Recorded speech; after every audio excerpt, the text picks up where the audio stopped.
Damai sejahtera Allah Bapa yang melampaui segala akal, itulah kiranya menyertai hati dan pikiranmu di dalam Yesus Kristus Tuhan kita. Amin. Jemaat yang dikasihi oleh Kristus Yesus, firman Tuhan yang menjadi renungan bagi kita pada sore hari ini pada acara perayaan Natal kelahiran Kristus Yesus Tuhan kita, dikutip dari kitab Mazmur pasal 147 ayat 1 sampai dengan ayat 11. Demikian firman Tuhan. Haleluya. Sungguh bermazmur bagi Allah kita itu baik, bahkan indah, dan layaklah memuji-muji itu. Tuhan membangun Yerusalem. Ia mengumpulkan orang-orang Israel yang tercerai-berai. Ia menyembuhkan orang-orang yang patah hati dan membalut luka-luka mereka. Ia menentukan jumlah bintang-bintang dan menyebut nama-nama semuanya. Besarlah Tuhan kita dan berlimpah kekuatan, kebijaksanaannya tak terhingga. Tuhan menegakkan kembali orang-orang yang tertindas, tetapi merendahkan orang-orang fasik sampai ke bumi. Bernyanyilah bagi Tuhan dengan nyanyian syukur, bermazmurlah bagi Allah kita dengan kecapi. Dia yang menutupi langit dengan awan-awan, yang menyediakan hujan bagi bumi, yang membuat gunung-gunung menumbuhkan rumput. Dia yang memberi makanan kepada hewan, kepada anak-anak burung gagak, yang memanggil-manggil. Ia tidak suka kepada kegagahan kuda. Ia tidak senang kepada kaki laki-laki. Tuhan senang kepada orang-orang yang takut akan Dia, kepada orang-orang yang berharap akan kasih setia-Nya. Demikian firman Tuhan.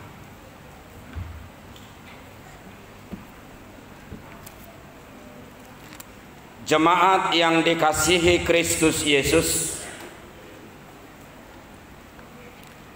pada hari ini kita bersyukur kita boleh berkumpul di tempat peribadatan ini.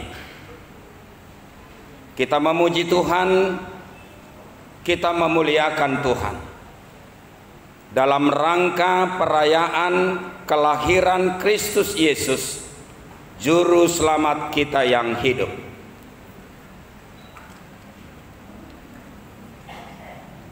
Ini adalah Bethlehem yang kita bisa lihat, yang bisa kita rasakan, yang bisa kita rayakan dari segi ibadah atau dari segi seremonial.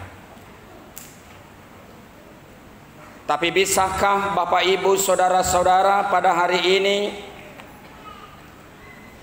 di dalam hati yang paling dalam engkau bisa menumbuhkan suatu palungan di dalam keberadaanmu? Bolehkah Bapak Ibu saudara-saudara pada saat ini saudara berada di dalam kesunyian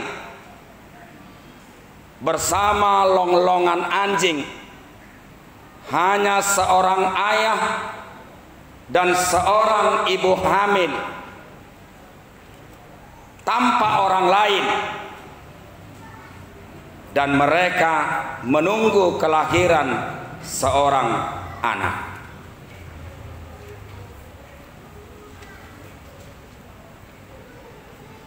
Di manakah Bethlehem itu?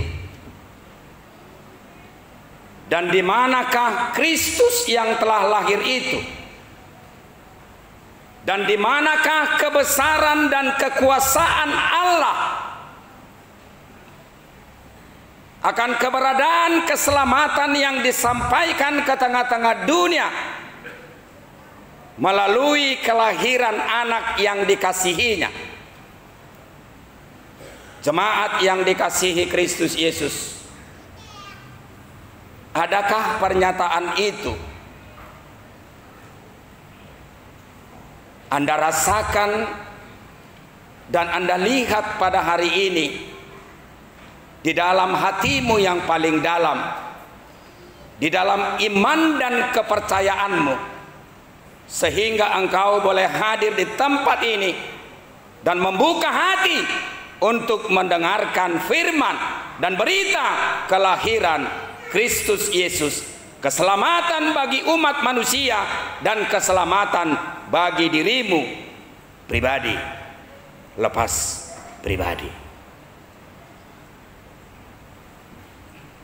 Saudara-saudara yang terkasih di dalam Yesus Kristus, Bethlehem itu tidak bisa kita temukan di suasana keramaian.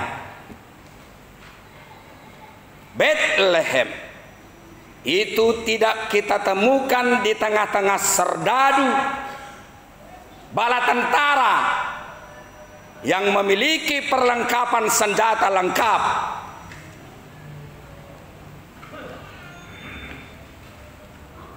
Bethlehem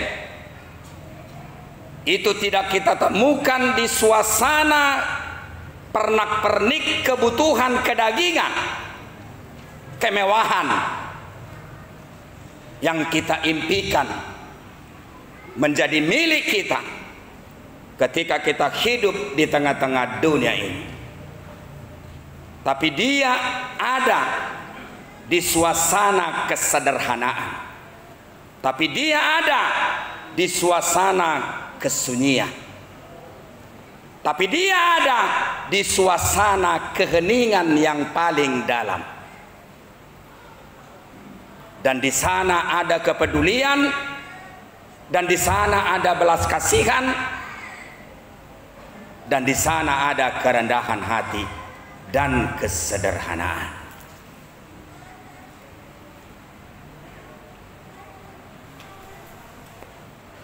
Saudara-saudara yang terkasih di dalam Yesus Kristus, dalam proses keberlangsungan rutinitas hidupmu, apakah engkau masih bisa merasakan bahwa Allah senantiasa berkarya atas kehidupanmu?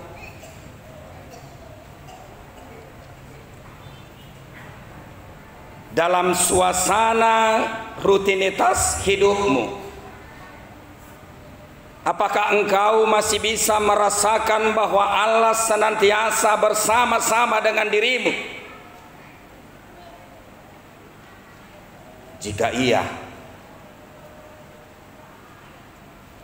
kita akan menjadi pribadi yang senantiasa bersyukur.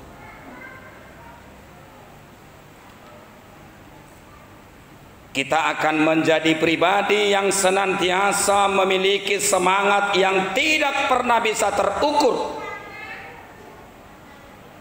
Dan bagaimanapun berat pekerjaan rutinitas yang selalu kita hadapi dalam kehidupan keseharian kita, semua itu tidak akan menjadi beban bagi kehidupan kita. Dan kita akan bertumbuh menjadi pribadi yang senantiasa bersemangat untuk menyelesaikan segala rutinitas tersebut. Rutinitas kita Bapak Ibu Saudara-saudara akan menjadi media, langgatan, mimbar keberadaan Allah melalui diri kita untuk memberitakan firman Tuhan bagi sesama dan bagi seluruh umat manusia. Kita akan menjadi pribadi yang senantiasa bertumbuh di dalam proses mendapatkan hikmat, bisuk, hikmah yang daripada Tuhan. Dan kita akan menjadi pribadi yang senantiasa ditumbuhkan di dalam kekayaan yang tidak semua orang memiliki kesempatan untuk itu, dan tidak semua orang mendapatkan hal seperti itu di dalam proses keberlangsungan hidupnya. Jemaat yang dikasihi Kristus, itulah Bethlehem.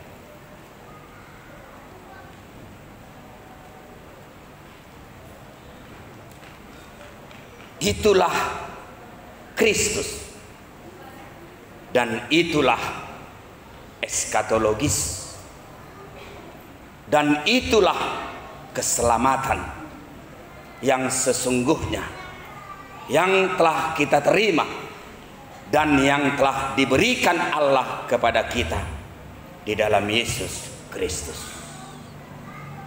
Saudara-saudara tidak akan mungkin bisa pergi ke Bethlehem pada hari ini,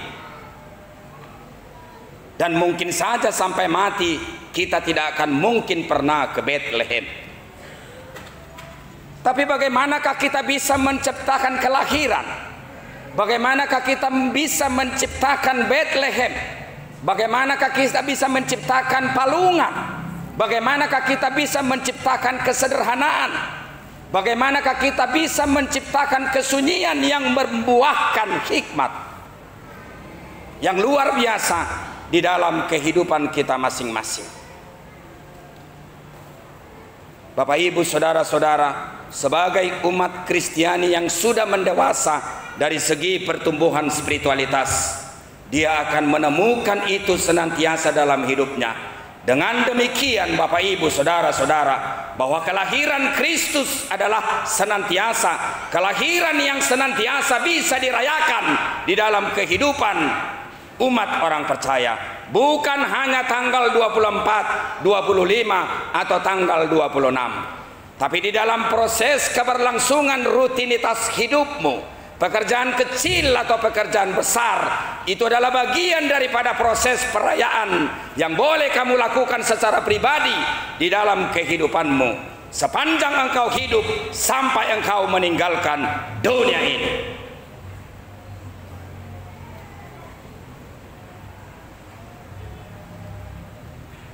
Itu arti daripada ungkapan firman itu menjadi daging. Gabe daging mahatai jalan maringan di tonga-tonga ni hitau.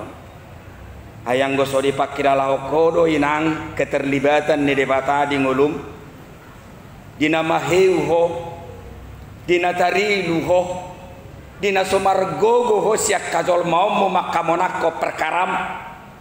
Tuhan membantu engkau, Tuhan menopang engkau, Tuhan memapah engkau, Tuhan menghapus air matamu, dan Tuhan memberikan jalan yang terbaik, solusi yang terbaik dalam kehidupanmu. Bukankah Kristus lahir di situ? Bukankah keselamatan ada di situ? Bukanlah shalom itu sendiri ada di situ? Tapi bagaimana pula kalau saudara hadir pada saat ini di sini, tapi pulang dari sini, engkau adalah orang yang paling berduka, yang tidak pernah memiliki solusi dalam iman dan kepercayaanmu. Itu adalah sangat menyakitkan bagi kita. Coba kita perhatikan firman Tuhan yang menjadi renungan bagi kita pada hari ini. Pemazmur mengatakan, bermazmurlah, sebab bermazmur itu baik, sebab bermazmur itu adalah indah. Ya.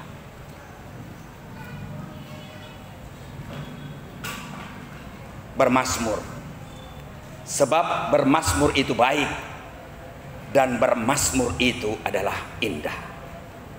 Kenapa pemazmur itu bermazmur? Yang pertama, dia mengatakan dalam firman ini, sebab Tuhan membangun Yerusalem bagi dirinya.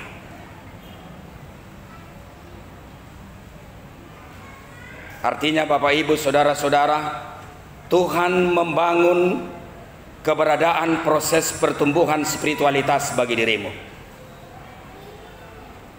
Apakah terbangun spiritualitasmu di tahun 2021 ini bersama dengan Tuhan? Jika tidak bertumbuh, engkau pada hari ini harus berjanji kepada Tuhan. Ketika engkau mengaku Kristus lahir atas dirimu melalui rutinitasmu di tahun 2022, engkau harus bertumbuh dalam hal itu. Kita memiliki Yerusalem masing-masing. Setiap keluarga memiliki Yerusalem masing-masing.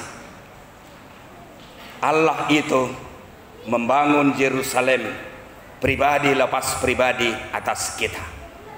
Berharaplah Bapak Ibu saudara-saudara, doa yang paling besar yang saudara inginkan pada hari ini dalam perayaan Natal ini, katakan kepada Tuhan pada saat ini, bangunlah Tuhan Yerusalem yang begitu kuat dan kokoh bagi diri saya melangkah dari tahun 2021 ini kepada tahun 2022, supaya saya berdiri megah dan bisa mengalahkan segala perkara dan kekuatan-kekuatan yang berlangsung di tengah-tengah dunia ini dan diperhadapkan dengan diri saya.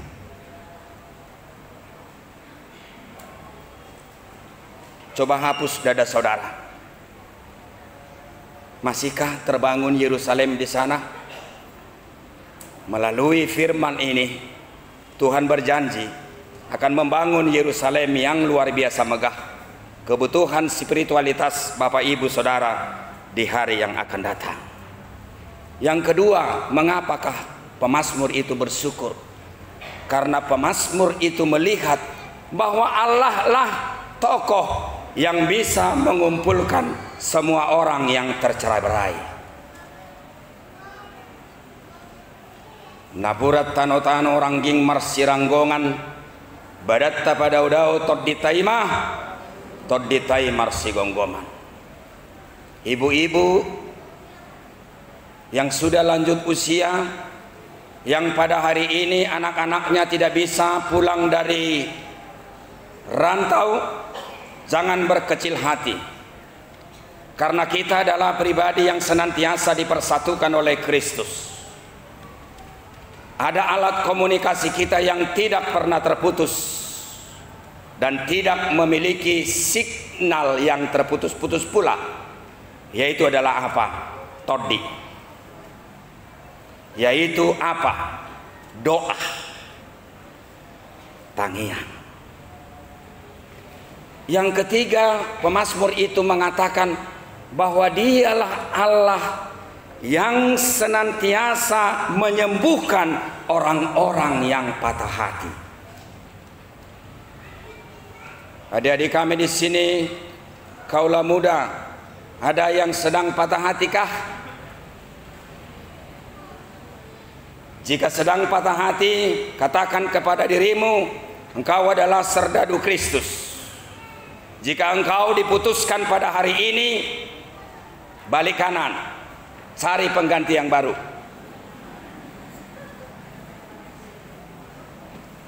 Jika engkau diputuskan pada hari ini, engkau harus percaya, yang pergi meninggalkan engkau bukan itu yang terbaik bagi dirimu. Tapi kamu harus yakin ada seseorang yang terbaik yang Tuhan sediakan untuk dirimu, yang mampu mengenal kelemahanmu, yang mampu menerima keberadaan keluargamu, yang kemudian yang mampu temanmu berjuang bersama-sama dengan engkau di kemudian hari. Kalau dari antara tiga ini dia tidak setuju dengan itu, tinggalkan saja. Yang keempat, kenapakah pemazmur itu mengatakan dia harus bersyukur kepada Tuhan? Karena Allah itulah yang bisa memanggil semua bintang-bintang, dan sekaligus dialah yang menentukan nama-nama dari bintang-bintang itu semua. Luar biasa. Dia adalah Allah kita yang maha dahsyat, dan dia adalah Allah yang maha kuasa. Yang berikut Bapak Ibu Saudara-saudara, dia adalah Allah yang menumbuhkan kesadaran bagi orang-orang jahat, sehingga orang-orang jahat itu dikatakan dalam firman ini sampai berlutut menyesali perbuatannya ke bumi. Jadi jika pertobatan masih berlangsung di tengah-tengah dunia ini, saudara harus percaya Tuhan masih bekerja. Jika tembok Berlin itu bisa runtuh oleh kebebalan manusia yang begitu luar biasa, Tuhan bisa runtuhkan tembok Berlin itu. Bagaimanapun perkara besarnya di tengah-tengah keluarga kita pada hari ini yang memungkinkan memiliki percekcokan sehingga keluarga ini tidak damai, semua orang yang hadir pada hari ini berjanjilah kepada dirimu supaya engkau sumber kedamaian bagi keluargamu masing-masing. Suatu ngadong benama dok dak setuju au dangu lo mardomu hoto anggo so mardomu di dia di Pasar Merah. So huboto mang nasedia lapatan di Tanorara. Jengeri itu. Kalau bisa saya artikan, Tanorara itu maksudnya bagi orang Batak. Dangu luau merdomu dohoto anggo sojolo tiris mudat.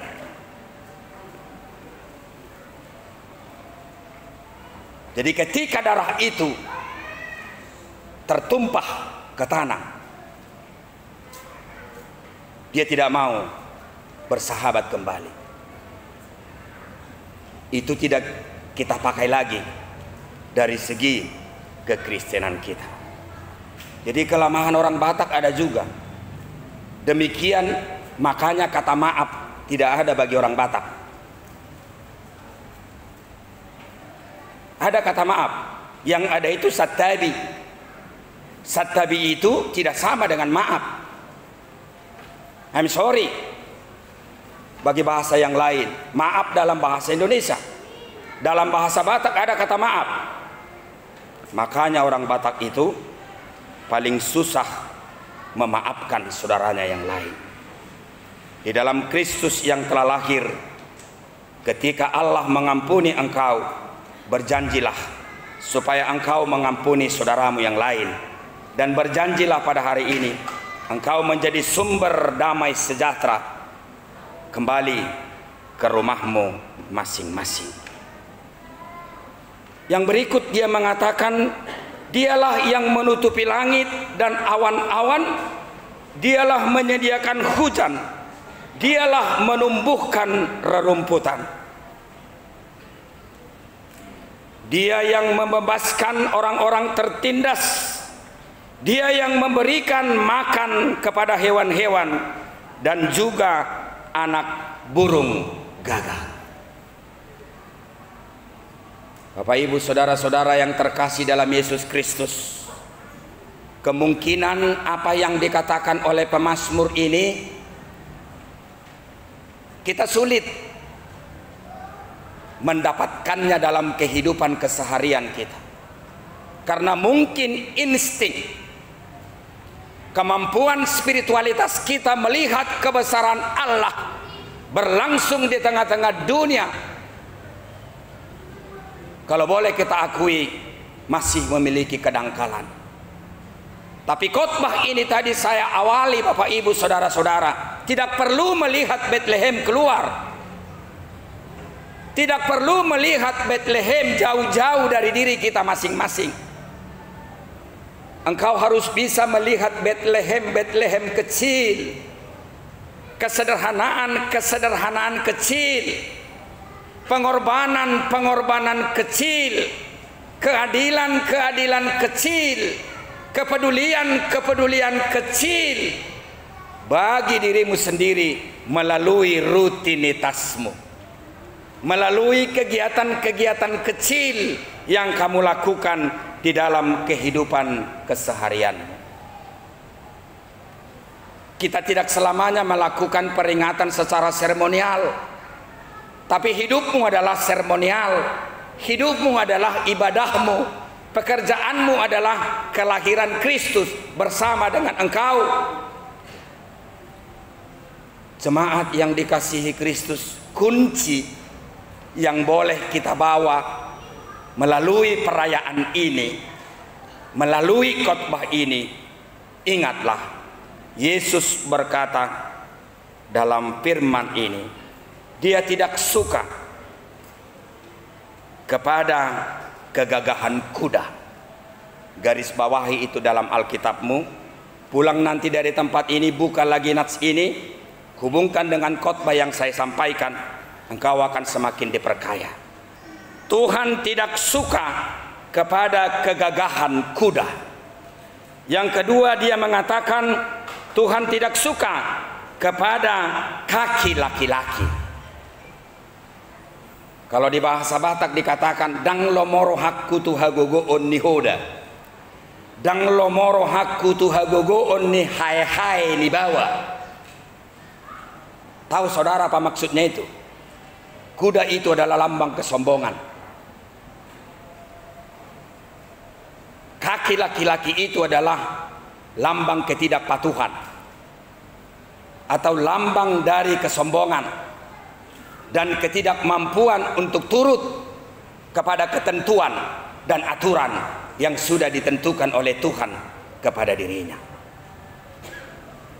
Marilah menerima taburan kerendahan hati jemaat yang dikasihi Kristus Yesus pada hari ini, yang telah merayakan keberadaan kelahiran Kristus di Bethlehem. Bethlehem itu ada dalam diri kita masing-masing, dan itu bisa kita lihat melalui rutinitas kehidupan kita sehari-hari. Jadikanlah itu menjadi bagian yang boleh mencelikkan matamu, melihat anugerah, melihat kebesaran, melihat kedahsyatan Allah yang luar biasa setiap hari, setiap saat lahir di dalam kehidupanmu. Rayakanlah kelahiran Kristus ini sejak dini, terlebih di tahun 2022. Rayakanlah, baik ketika engkau tersenyum, baik ketika engkau menangis. Kristus bersama-sama dengan engkau, sebab Dia telah menjadi firman, sebab Dia telah menjadi daging. Nyatakan pada dirimu pada hari ini, aku akan melihat engkau senantiasa dalam hidupmu, dalam hidupku, ketika engkau hidup, ketika aku hidup di dalam kerendahan yang daripada engkau. Selamat hari Natal untukku. Selamat menemukan Bethlehem yang begitu indah untukku. Aku akan bersama-sama senantiasa denganmu, dan aku akan menjadi pribadi yang diselamatkan. Amin.